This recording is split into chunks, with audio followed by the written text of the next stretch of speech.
일본의 어떤 교회에 얼굴이 아주 예쁜 여자 전도사가 있었는데 얼마나 이 얼굴이 예뻤는지 젊은 사람들 가운데는 여자 전도사의 얼굴을 보기 위해서 교회 일부러 와보는 사람들도 더러 많이 있었다고 합니다. 그런데 한쪽 귀를 머리칼로 늘 덮고 있어서 얼굴을 다 드러내면 더 예쁠 텐데 이런 생각을 하고 있는 사람도 있었다는데, 이 여자 전도사에게는 이런 사연이 있었다고 그래요. 이 사람이 예수를 믿기 전에 큰 재벌의 첩생활을 하던 어느 날 구세군 전도대가 노방 전도하는 설교를 듣고 이분은 예수를 믿기 시작했는데, 신앙생활을 하다 보니까 남의 남편을 빼앗아 사는 것이 큰 죄라고 하는 것을 깨닫게 되었어요. 그래서 남편하고 헤어지자고 했더니 절대로 남편이 놔주지를 않는 거예요. 놔줄 수가 없더라는 거예요. 졸라대다 못해서 큰 결단을 내렸어요.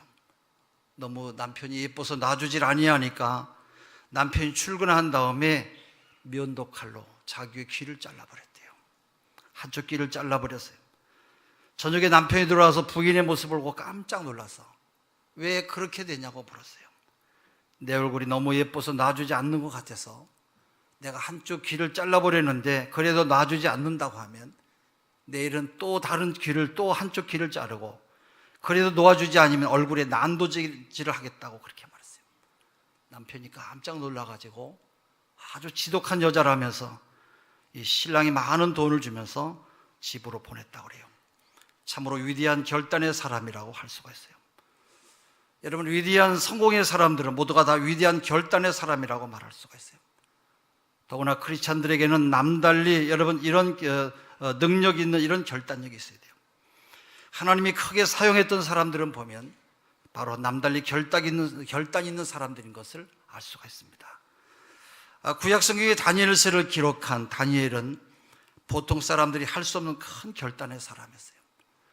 바벨론으로 잡혀간 히브리 청년 가운데 다니엘과 그의 친구 사드렉과 메삭과 아벳느고 같은 네 사람은 아주 용모가 뛰어나고 지혜와 총명이 남달라서 이 느부갓네살 왕의 왕궁에서 호의호식하며 살게 되었습니다마는 왕궁의 음식이 선민 이스라엘 백성들이 먹어서는 안 될 것과 또 신에게 제물로 드려졌던 고기였기 때문에 다니엘과 이 세 친구는 먹지 않기로 결단을 했다고 그래요. 오늘 본문 8절에 다니엘은 뜻을 정하여 왕의 진미와 그의 마시는 포도주로 자기를 더럽히지 아니했다, 그렇게 말하고 있어요. 그렇게 결심하고 환관장에게 요구했더니 채식만 하다가 얼굴이 초췌해지면 자기 목이 달아난다고 만류했습니다마는 실험해보라고 강청해서 10일 동안 채식만 했어요. 근데 얼굴에서 더 빛이 나면서 아주 아름다워져서 허락을 받게 되었어요. 로마에서는 로마 사람처럼 살라고 하는 격언대로 웬만하면 적당히 타협하면서 지내자고도 했을 것인데 이들은 그렇지 않았어요. 다니엘서 6장에 보면 왕의 총애를 받은 국무총리인 다니엘을 시기 질투로 다른 대신들이 죽여버릴 계략을 꾸몄어요.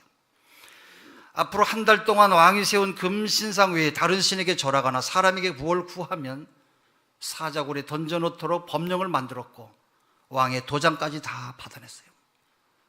웬만하면 한 달 동안만 숨어서 기도하자고 생각할 수도 있었을 것인데 다니엘은 목숨을 건 아주 위대한 결단을 했어요.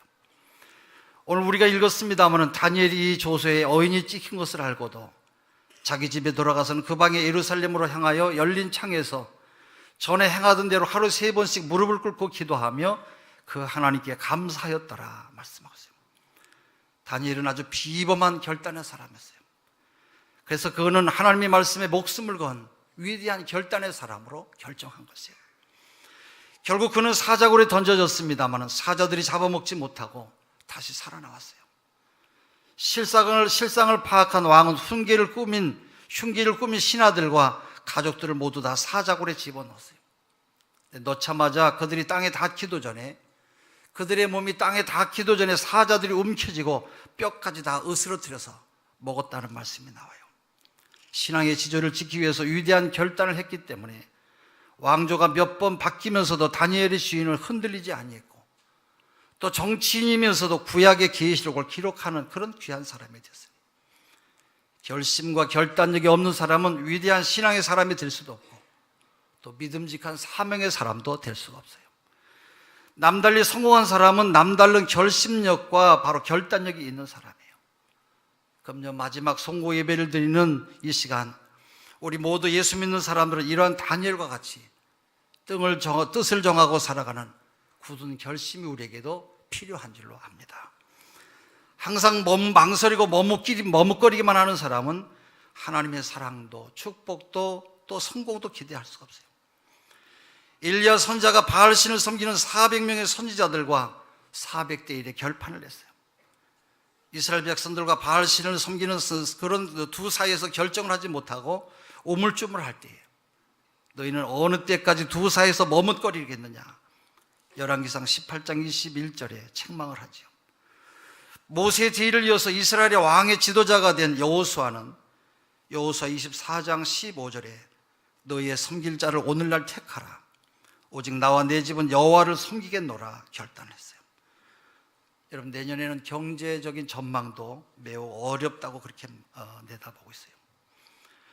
또 석유값이 급속히 치솟고 있고 세계 경제 전망이 우리가 생각하는 대로 그렇게 밝지가 않다는 것이에요. 여러분, 환경이 어렵고 경제가 어려울수록 우리가 하나님 앞에 영적으로 깨어서 기도하는 기회로 삼으면 더 큰 은혜와 더 큰 부흥이 일어나게 되는 것을 의심하지 않습니다. 육신이 편안하고 안일할 때가 여러분 교회는 더 위기가 되는 것이에요. 저는 2018년도를 우리 교회 역사상 최고로 부흥하고 최고로 복받는 귀한 축복의 기도와 해가 되기를 하나님 앞에 기도하고 있어요. 그 믿음대로 될 줄로 믿습니다. 여러분, 이렇게 복된 새해가 되려면 어떻게 해야 됩니까? 그 하나는 죄의 습관을 끊는 그런 결단이 필요해요. 그 사람의 습관이 그 사람의 운명을 좌우하는 것이에요. 한 사람의 나쁜 습관 때문에 온 가정, 온 식구가 불행에 빠지는 것을 많이 볼 수가 있어요. 습관은 제2의 천성으로 제1의 천성을 완전히 파괴한다 그랬어요. 에베소 4장 22절에 구습을 쫓는 옛사람을 벗어버리라 말씀하고 있어요. 또 악한 것은 모양도 보이라고 말씀했어요. 그러기 위해서는 우리가 하나님 앞에 우리의 신앙의 결단이 필요해요. 우리의 건강에, 우리의 몸에 좋지 아니하는 담배도 끊어야 돼요. 이런 것들은 신앙적으로 우리에게 전혀 유익이 되지 않는 그런 것들이에요. 담배는 여러분이 잘 아시는 대로 각종 암병의 원인이 된다고 하는데, 거룩한 하나님의 자녀들에게 여러분 담배가 얼마나 해롭습니까? 금식 기도를 하거나 부르짖어 기도하면 끊어지기도 해요. 어떤 분은 금식하며 더운 물에 목욕을 아주 자주 했는데 자기 몸에 배어 있었던 나쁜 이 니코틴 성분이 다 빠져나가면서 담배를 끊기가 아주 쉬웠다고 그래요. 어떤 분은 20일, 40일 금식 기도도 하는데 여러분 그걸 못 끊어서 여러분 뭘 하겠어요? 특별히 건강에도 여러분 도움이 안 되는 것을 왜 끊지 못하겠어요? 어떤 사람은 집사, 권사라고 하는 사람이 입에 담배를 물고 다니고 있어요. 그것은 나 자신의 신앙에도 합당하지 아니하고 또 내 신앙에도 내 스스로 늘 어려운 가운데 빠지게 돼요. 단단히 결심하고 간절하게 기도하면 하나님의 은혜로 이런 것들은 깨끗이 끊어질 줄로 믿습니다. 또한 도박의 습관도 끊어야 돼요. 제일 무서운 마귀는 도박 마귀예요. 도박 마귀 때문에 폐가 망신 사람이 얼마나 많은지 몰라요. 미국에는 의사, 박사들 가운데 부들부들 떨면서 바로 동양에서 먹는 사람들도 많이 있다고 그래요. 미국에는 유명한 라스베가스 같은 그런 곳이 있죠. 또 동남아에는 마카오 같은 그런 곳은 도박의 도시인데 이런 데 가면 돈도 다 잃어버리고 여권도 팔아먹고 마누라도 저당 잡혀서 돈을 얻어다가 또 잃어버리고 갚지 못하니까 자살하는 사람들도 그렇게 많이 있다고 그래요. 어떤 사람은 부자였는데 돈을 다 잃었어요. 도박에 빠져서 알거지가 되어서 집에도 들어가지 못하고 도박정 변속칸에서 잠을 자다가 한푼 생기면 또 가서 도박을 하는 그런 사람도 있다라는 거예요. 또 우리나라도 강원도 정선에 폐광촌을 살린다고 도박장을 만들어 놨죠. 그 일로 인해서 많은 가정들이 파괴가 되고 불행해진 사람들이 여러분 얼마나 많습니까? 또 마약은 시험 삼아서라도 우리가 손대면 안 돼요. 마약 때문에 인생을 망친 사람, 마약 때문에 폐가 망신한 사람, 파괴된 가정이 여러분 얼마나 많이 있어요. 그런 것들은 아예 우리가 쳐다보지도 말아야 돼요. 묵은 해와 더불어서 나를 죄인으로 분명하게 만드는 마귀가 주는 습관을 깨끗이 끊어버리고 새해를 맞이하시는 하나님의 사람들이 되시기를 바랍니다. 또 음란죄는 신앙도 우리의 인격도 파괴하는 그런 죄예요. 남의 남자나 남의 여자를 탐내거나 잘못된 감정을 품는 것은 바로 마귀가 주는 잘못된 감정이에요. 아담과 하와에게 절대로 먹으면 안 된다고 했는데도 마귀의 유혹에 넘어가서 먹음직도 하고 보함직도 해 보여서 결국 실과를 따먹고 바로 죽음과 불행을 가져온 것처럼 오늘날도 인격이 죽어버리고 신앙이 죽어버리고 우리의 가정이 죽어버리고 여러분 사업이 죽어버리는 그런 경우가 얼마나 많이 있어요. 빨리 끊고 여러분 끝에 우리가 돌아서야 할 줄로 믿습니다. 여러분 예수님은 눈을 뽑고 손발을 자르는 아픔이 있어도 죄는 끊어버리라고 말씀하셨어요. 여러분이 혹시 남편 몰래 전화하는 분이나 또 아내 모르게 숨어서 전화하는 분이 계십니까? 그것은 그 가정에 큰 불행이 시작되고 있다는 증거예요. 남편이나 아내가 알면 안 되는 인터넷 채팅을 하는 분은 혹시 안 계십니까?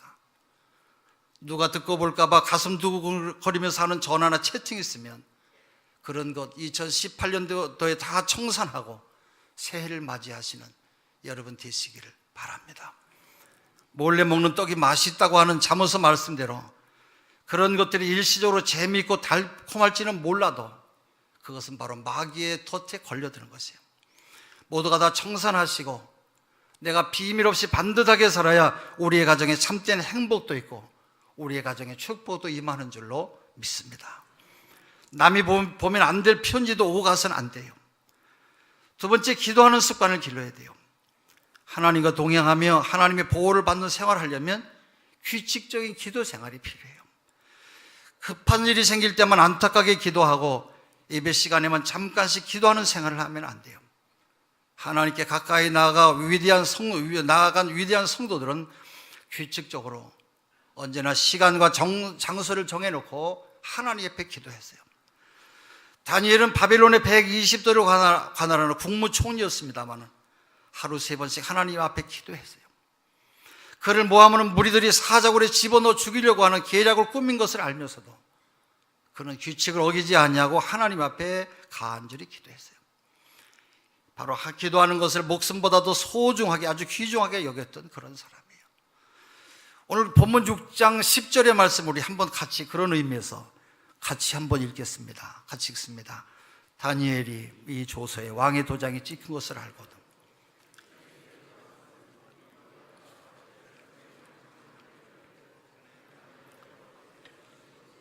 그의 하나님께 감사하였더라. 원수 마귀의 세력을 이기고 왕조가 몇 번 바뀌어도 다니엘은 계속 국무총리의 자리를 지키면서 세상 끝날까지 되어질 하늘의 계시를 다 받았어요. 예수님도 새벽 5일에 미명에 규칙적으로 기도하셨다고 그렇게 말씀하고 있어요. 사도행전 1장 3절에 제9시 기도 시간에 베드로와 요한이 성전에 올라갈세 그랬어요. 구걸한 안진뱅이에게 베드로는 은과 금은 내게 없거니와 내게 있는 것으로 내게 주노니 곧 나사렛 예수 그리스도 이름으로 걸으라고 할 때 안진뱅이를 그대로 일으켜 세우게 되었어요. 할렐루야. 예수님 제자들도 3시, 6시, 9시 규칙적인 기도의 시간을 가졌기 때문에 그들로부터 큰 하나님의 능력이 그들에게 나타난 것이에요. 그 다음에 세 번째는 주일을 거룩하게 지키는 습관을 가져야 돼요. 누가복음 4장 16절 예수께서 자기 규례대로 회당에 들어가사 그렇게 말했어요. 하늘이 두 쪽이 나도 일주일에 하루 주일을 거룩하게 지켜야 기초가 잘 된 신자라고 말할 수가 있어요. 할 일이 없고 시간이 있을 때만 교회 나오는 사람은 아직 제대로 된 신자라고 말할 수가 없어요. 창세기에 보면 주일은 여러분 주일은 태초부터 우리에게 은혜와 복을 주시려고 하나님께서 거룩하게 구별하신 날이에요. 이사야서 58장 13절 이날은 놀러 다니지도 말고 사사로운 말도 하지 말고 거룩한 날, 존귀한 날, 즐거운 날로 지키면 하나님께서 주시는 평안과 즐거움을 누리고 모든 사람 앞에서 너를 높여주시고 부욕해 해주시겠다고 말씀했어요. 주일을 거룩하게 지킨다고 하는 것은 예배를 귀중하게 여기는 생활을 말해요. 우리 모두는 주일 예배, 주일 찬양 예배, 또 수요 예배, 그 다음 구역 예배 하나라도 귀중하게 여기면서 정성을 다해서 하나님 앞에 예배드리면 그와 그의 후손이 복을 받는다고 시편 84편, 누가복음 4장 10절, 출애굽기 29장 43절, 시편 100편 1절에서 3절, 시편 103편 등등 말씀하고 있어요. 하나님의 성전에서 하나님 앞에 예배드릴 때 죄의 사함도 받고 병 고침도 받고 파멸에서 건지심을 받는다고 했고 사막에서 생수가 흘러나오는 것 같은 복을 주신다고 말씀하셨어요. 모든 공산국가들이 종교는 인민재파 아편이라고 하면서 교회를 파괴시켰어요. 그리고 교회 주일 예배를 없애버렸는데 모두가 다 하나같이 거지 나라가 되고 말았어요. 독일도 주일을 없앴다가 다 망했었어요. 결국 여러분, 그러나 자식들한테 돈 버는 법은 못 가르쳐줘도, 인류대학은 못 가도 주일을 성수하고 예배를 귀중하게 여기는 생각과 습관을 넣어주면 여러분의 가정은 안심하게 살아가게 될 줄로 믿습니다. 새해는 여러분의 자녀들이 다 복을 받는 놀라운 축복이 여러분 가정에 다 임하시기를 바랍니다. 마지막으로 하나님은 하나님의 것인 11조를 거룩히 구별해서 드리는 습관을 지키라고 말씀하고 있습니다. 구체적으로 반드시 실천해야 될 생활 법칙은 11조 생활이에요. 성경에 살아계신 하나님의 약속이 말씀인 것을 믿고 만물을 창조하시고 하나님의 축복의 근원이 되신다고 하는 것을 믿는다고 하면 무슨 일이 있어도 모든 수입의 10분의 1은 정확하게 구별해서 드리는 것을 습관해야 돼요. 하나님의 보장을 받고 하나님의 축복을 받는 제일 중요한 원리는 바로 11조 생활이에요. 이 약속이 틀림없는 진리의 말씀이라고 하는 것을 체험한 사람은 아마도 세계 수억 명도 더 많을 것이에요. 우리 교회도 셀 수 없이 아마 많이 있을 것이에요. 우리 가정은 엄청난 어려운 가운데서 온전한 11조 생활을 하면서 그때부터 하나님께서 주시는 놀라운 은혜와 기적을 체험하게 되었어요. 우리 자손들에게도 제일 먼저 지켜야 될 생활 규칙은 11조를 정확하게 드리는 것이에요. 이 원칙만 잘 지키면 하나님의 보호를 받는 것도, 여러분 자녀와 여러분의 가정과 가문의 영육 간의 축복을 받는 것도 틀림없이 하나님께서 여러분에게 보장해 주실 줄로 믿습니다. 성경을 보면 불안 가운데 형편상 도저히 바칠 수 없을 때 하나님께 드리면 하나님의 기적과 축복을 베풀어 주신 것을 우리가 알 수가 있어요. 사르밧 과부가 3년 6개월 동안 비가 오지 않아서 굶어 죽게 되었을 때 선지자 엘리야의 말씀에 순종하였더니 기적 가운데 불황을 거뜬히 넘길 수가 있었고, 가난한 과부가 요새로 말하면 라면 몇 개 사 먹을 것을 바로 하나님께 드린 것을 보고 주님께서 칭찬하셨어요. 경제가 어려울수록 11조 생활의 원칙을 무너뜨리면 안 돼요. 하나님은 살아계시고 우리의 일거수일투족을 다 알고 계시는 살아계신 우리 하나님이세요. 저는 헌금 대장을 살펴보거나 또 우리 개인 헌금 상황을 쭉 뽑아보면서 실망할 때가 종종 있어요. 믿음이 좋은 것 같으면서도 11조를 못하는 권사님도 있고요. 이 사람 권사 어디서 받았나 실망이 돼요. 집사가 되고 권사가 되었으면서도 11조를 못하는 사람을 보면 아주 매우 안타까운 마음이 들어요. 여러분, 제발 11조가 아닌데도 11조라고 그렇게 쓰지 마세요. 정기적으로 감사한금 명목으로 드리세요. 11조 하지 않는다고 지옥 간다고 말씀하지 않아요. 그러나 11조를 정확하게 꾸준히 하나님 옆에 드리면 언젠가는 기적을 체험하시고 여러분의 가정에 축복이 임할 것을 여러분 믿으시기를 바랍니다. 2018년도 새해에 여러분의 앞날에 하나님의 보장을 받고 진정한 축복을 누리려면 그 하나는 죄의 습관을 끊는 결단을 해야 되고, 또 기도하는 습관을 생명처럼 여겨야 돼요. 거룩하고 복된 날 주일 성수하는 습관을 꼭 가지시기 바라요. 또 하나님의 것을 정확히 하나님께 돌려드리는 11조 생활을 철저히 해야 돼요. 그러면 불황이 오든지 호황이 오든지 걱정하지 않게 돼요. 우리 하나님께는 불황이 없어요. 여러분, 물질을 드리는 것을 보면 그 사람의 믿음으로 알 수가 있어요. 2018년도는 과거 어느 때보다도 여러분 가정의 승리해, 복된 해, 기적이 많이 일어나는 축복의 해가 되시기를 주의 이름으로 축원합니다. 기도하겠습니다. 하나님 아버지, 사랑하는 모든 성도들, 2018년도 새해를 시작하며 주의 전에서 하나님의 말씀을 종이 증거했습니다. 이 말씀이 저들의 마음속에 잘 박힌 목과 같아서 평생토록 하나님 말씀이 저들의 마음에 새겨져서 이 말씀 붙들고 저들의 가정과 생업과 자손이 하나님 앞에 복을 받는 축복의 삶이 되게 하여 주시옵소서. 감사하며 예수님의 이름으로 기도하옵나이다.